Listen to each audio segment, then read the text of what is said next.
கர்மானா என்ன உங்களுக்கு தெரியுமா? யூடியூப்ல பல பேர் பலவிதமா பேசுறாங்க, அதெல்லாம் உண்மையா? கர்மானா என்ன, அதை பத்தி நீங்க முழுசா தெரிஞ்சுக்கணுமா? இந்த வீடியோவை முழுசா பாருங்க.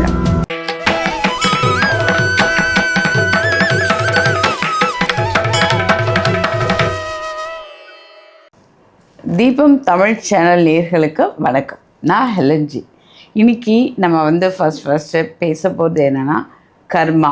எல்லோரும் ஏதாவது யாருக்காவது பிரச்சனை வந்தது அப்படின்னா, உன் கர்மா, நீ ஏதோ கர்மா பண்ணியிருப்ப, அதனால தான் உனக்கு பிரச்சனை இருக்குது அப்படின்னு சொல்லிட்டு அந்த கேட்குறவங்கள ஒரு பயமுறுத்துகிற மாதிரியே பேசுறது.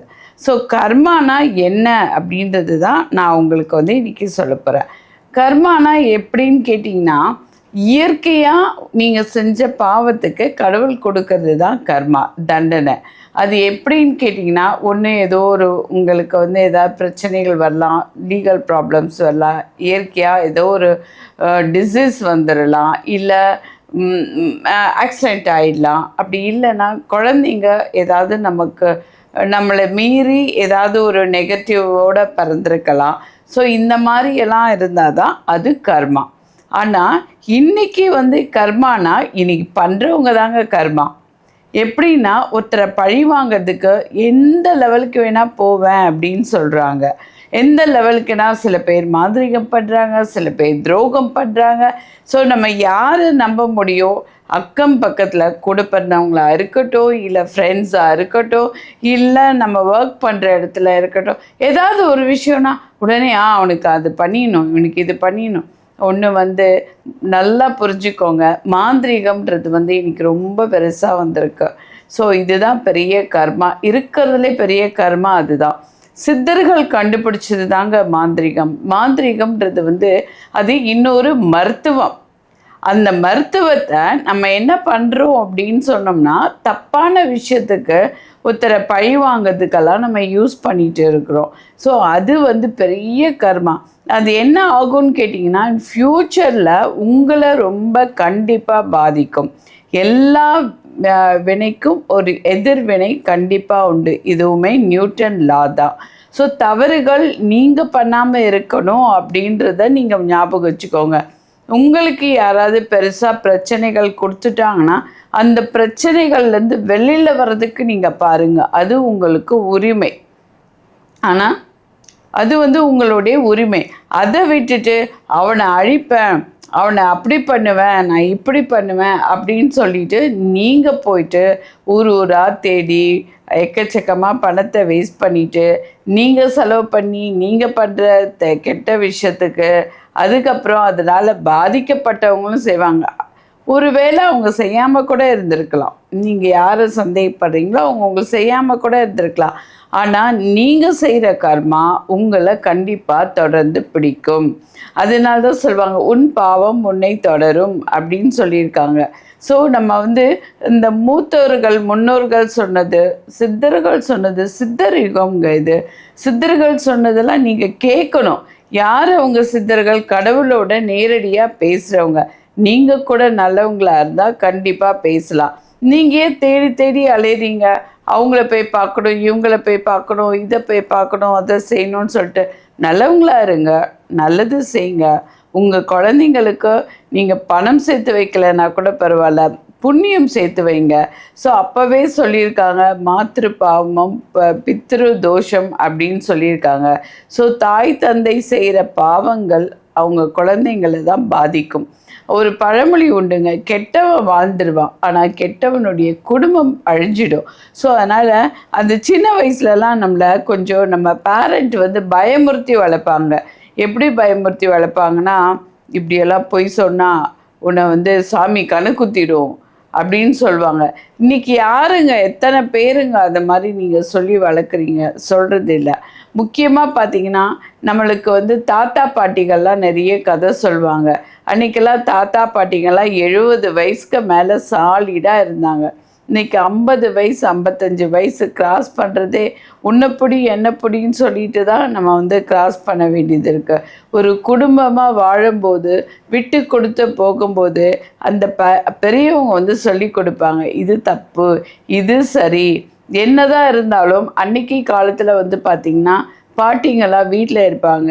பாட்டிங்க வந்து வேலைக்கு போக மாட்டாங்க. கணவரை பார்க்குறதும் குழந்தைங்கள பார்க்குறதும் பேரன் பேத்திங்களுக்கு அவங்க அதை வச்சு நிறைய கதைகள் சொல்லுவாங்க. கணவருக்கு கடைசி வரைக்கும் மதிப்பு கொடுப்பாங்க. அதுவும் அந்த கணவருமே தன் சம்பாத்தியம் பண்ணதை எடுத்துகிட்டு வந்து மனைவி கையில் கொடுத்து தான் செலவு பண்ணுவாங்க. அஃப்கோர்ஸ் இன்றைக்கி வந்து பார்த்திங்கன்னா பணம் தட்டுப்பாடு நிறைய இருக்குது. எப்படின்னு கேட்டிங்கன்னா, அன்றைக்கி ஒருத்தர் சம்பாதிச்சு ஒரு குடும்பமே வாழ்ந்தது. ஒரு குடும்பத்தில் தன்னுடைய கூட பிறந்த சகோதரிகளுக்கு கல்யாணம் பண்ணி வைப்பாங்க, தம்பிக்கு பண்ணி வைப்பாங்க, தம்பியை படிக்க வச்சு வேலையில் உட்கார வைப்பாங்க. எல்லாம் ஒரு குடும்ப தலைவன் பண்ணாங்க. இன்றைக்கி 3 பேர் 4 பேர் சம்பாதிச்சு எல்லாரும் அவங்கவுங்க சாப்பாட்டுக்கு ஓட வேண்டியது இருக்குது, அவங்கவுங்க வாழ்க்கைக்காக ஓட வேண்டியது இருக்குது. இருந்தாலும் நம்ம வீட்டில் நம்ம குடும்பமாக சொந்த பந்தமாக இருக்கும்போது நல்லது கெட்டது சொல்லி வளர்க்க நமக்கு ஒரு பெரியவங்க வேணும். இன்றைக்கி என்ன பண்ணுறீங்க, பேரண்ட்ஸ்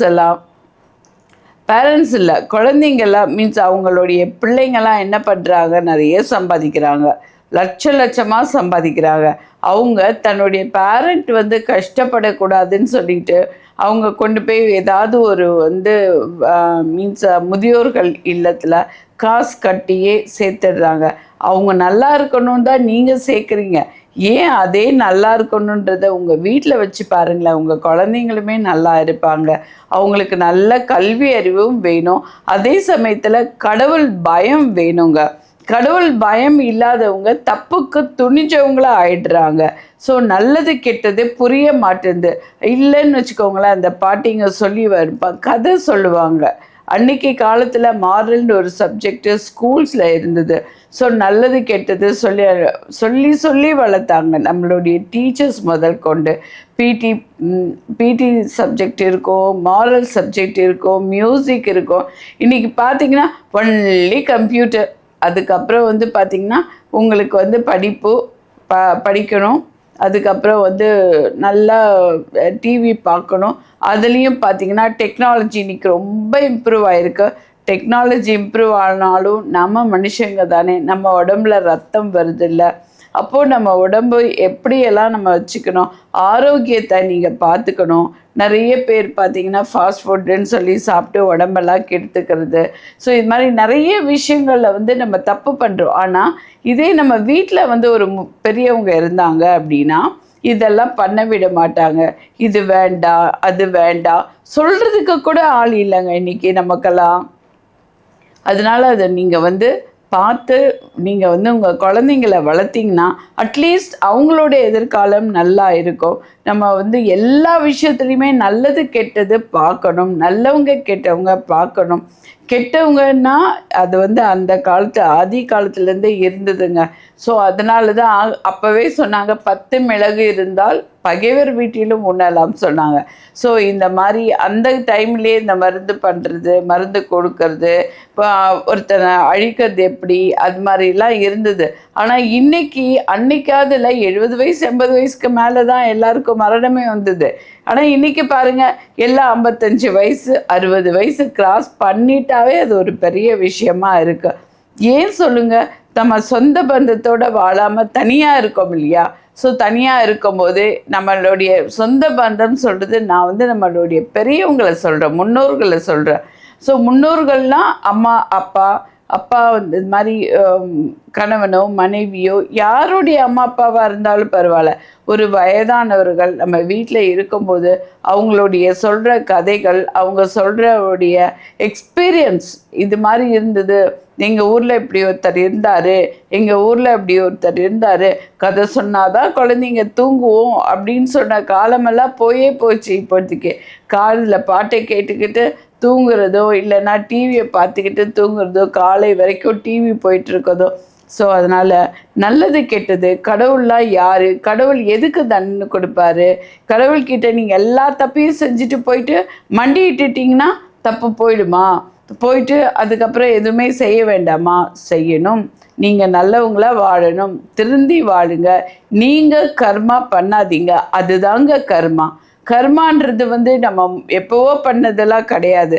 அதே மாதிரி கர்மானா இன்னொரு விஷயத்தில் நம்ம முன்னோர்கள் இதே மாதிரி நம்மளுடைய தாத்தாவோ பாட்டியோ சேர்த்து வச்ச சொத்து நமக்கு வர்ற மாதிரி அவங்க பண்ண கர்மாவை தொலைக்கிறதுக்கு தான் ராமேஸ்வரமும் காசியும் இருக்கே தவிர நம்ம செஞ்சு தப்பை தொலைக்கிறதுக்கு ராமேஸ்வரம் காசி கிடையாது. அது வந்து நீங்களாக மாறிக்கிட்டணும். இல்லைன்னு வச்சுக்கோங்களேன், உங்கள் குழந்தைங்க தேடி தேடி அலைய வேண்டியிருக்கும், என் கர்மாவை நான் எங்கே தொலைக்கிறதுன்னு சொல்லிட்டு. அதனால் யாருக்கும் துரோகம் பண்ணாதீங்க, யாரையும் அழிக்கணும்னு நினைக்காதீங்க.